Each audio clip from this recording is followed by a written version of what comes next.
Hello, hello. I wanted to make a short video about the most essential things that you need to keep in mind while doing yoga to keep yourself safe, to move in the direction of improving in yoga, and to just do the practice much more better for yourself, much more good. And I don't know, I've never really heard people talk about them. I know that you can collect bits and pieces when you do yoga for 9 years, like I do, but I would do it as an intro course actually for my future yoga classes, because I think it's you can't go around this. Okay, you will harm yourself, and yeah. So I will go over them briefly, and then I will make videos on how to work on every on them separately, so that it sticks in the body, and it's good to come back to them in your daily life as well. So first thing, we work with our upper part, which would be I bringing my shoulders back and down, opening the chest, and reaching my crown up. So here you already, like, you can try it out. The shoulders go down, the shoulder blades meet, and it's already a completely different structure from what we normally look like in the daily life. And maybe if you walk around doing some work or something, whatever you're doing, you can just come back to it and bring the crown up and do something good for yourself instantaneously, like 1 second of your time. Another thing is for the lower back, for instance. So this is like the safety of the neck, like the openness of the muscle. The pelvic tilt, I cannot stress this enough. Like, if you don't do the pelvic tilt, your lower back, which will already load so much, is gonna be sad. It's gonna be mad at you because it has to do all the work. You can't see it like this, but yeah, but you have those like sit bones, and you have this pelvis, and you have to rotate the pelvis a little bit, like as if to make the bones look a bit more up. I'll show you, don't worry.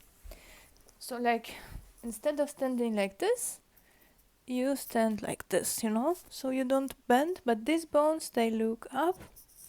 And you see, I'm probably breathing too loudly, but like, this is a thing that is also essential and vital in every exercise. Like, in every exercise, I beg you, check your lower back and check your knees so that nothing hurts. Like, in yoga, nothing has to hurt.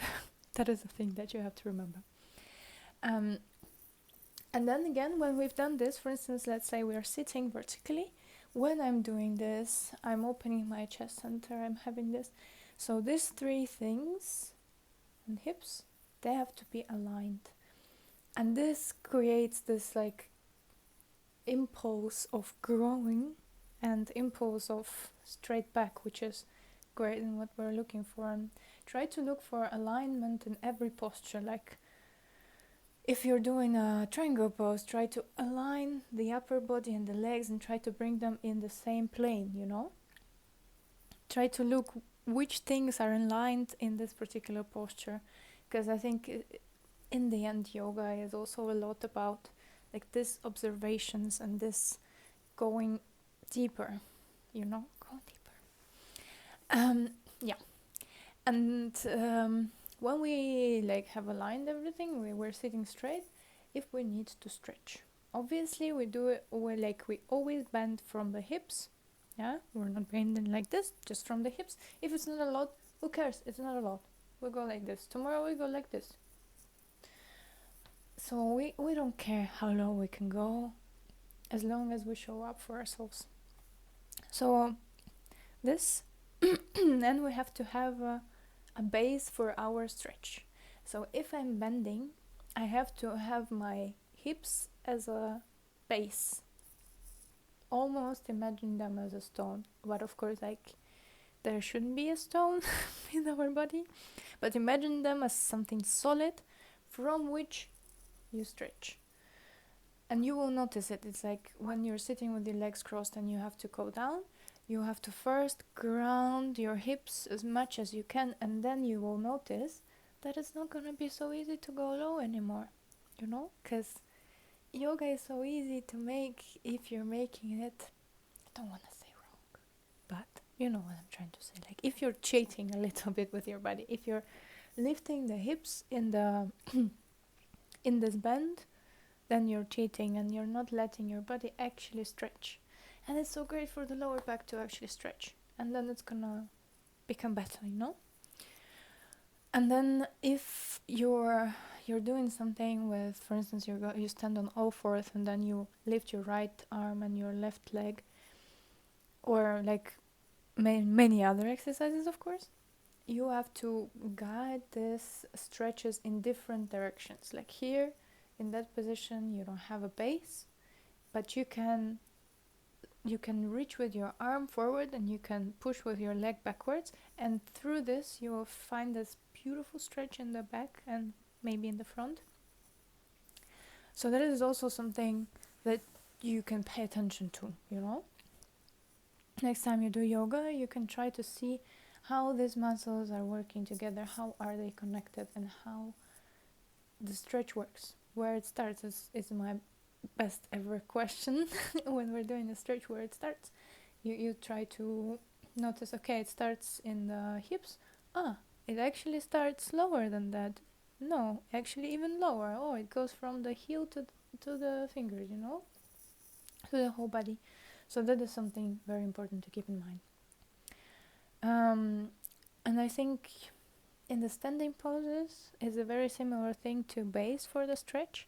It's grounding your heels, because your heels are your base, and if you can't put them into earth in some exercises, you can put something under them, you know. If downward facing dog is amazing when you can push your heels on the floor. If not, you can use the wall. Just, you know, I'll maybe make a video on how to be more creative while doing yoga, because I feel like we watch those videos with people doing perfectly fine, like bending like a knot, and we're like, but what if I can't? I'll tell you what in the future videos.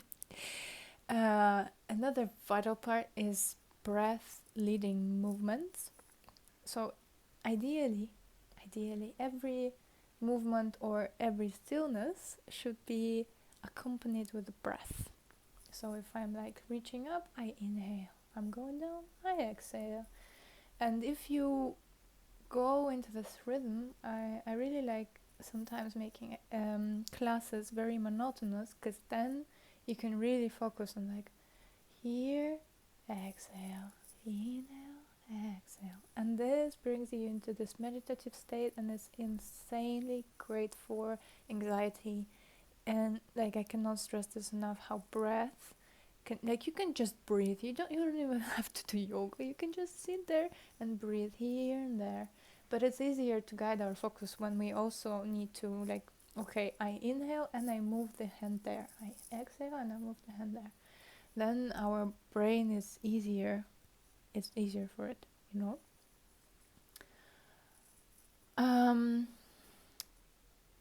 And then if we're doing standing poses or like downward facing dog, for me it's also important that the weight, like how is it distributed. Even in just standing up in Tadasana, you can pay attention sometimes, like one leg stands firmer than the other one, or maybe you stand more on the toes, or maybe you stand more on the heels. Like, we underestimate the possibilities of our body, like how actually, if we go deeper into it, how differently it can work. So I always try to distribute the weight more or less evenly. If I'm standing in the hero pose, you know, one leg bent, one leg straight, straight leg tends to, or in the down facing dog, arms tend to take all the pressure and then legs go. So that is a thing to pay attention to. I know it's too much, but let me finish. And I think also engagement, like sometimes you may not get the results. If the results are what you're looking for, because you don't really engage. Like, for instance, you stand in a triangle pose and your right knee is like wobbly free. That is when you have to pay attention and try to make it active.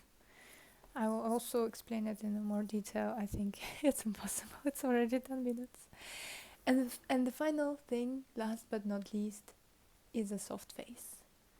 I know it's hard sometimes. It's very hard sometimes. But your face gotta rest, girl or boy or somebody else. Your face gotta be chill. Because you're not doing the exercise with your face. And you're not hopefully doing the exercise with your lower back. You're doing it with your legs or with your arms or with something else, but never with your face, unless it's face yoga, but I don't do that. So that is my final tip. And I know just watching a video doesn't help us that much, but if you would like to work on that a bit more, I'm making a series of videos for every aspect that I see for now, and maybe more aspects that I haven't named here, so that we can focus on that a bit more. Focusing on one thing at a time is always a great idea. So every video will be dedicated to one specific topic, and there you can let your body get used to what's happening, get used to the position, and hopefully you'll have a little print for the future. You can of course come back to that and try to come back to it within your practice and within your day, because I think it's great for the posture as well. So that is that. I'm inviting you, of course. I don't need your money, just like take the things if they are useful for you, please. If that can help you, I'm sure it will. I would strongly advise you, if you're just starting yoga, to start maybe with them. You will get the benefit of like a little yoga, a little exercise as well, alongside practicing a specific thing that will be very useful for your future. So that's already great. Yep. So I hope you have a wonderful day or evening or night or something like this. And I wish you all the best, Take care.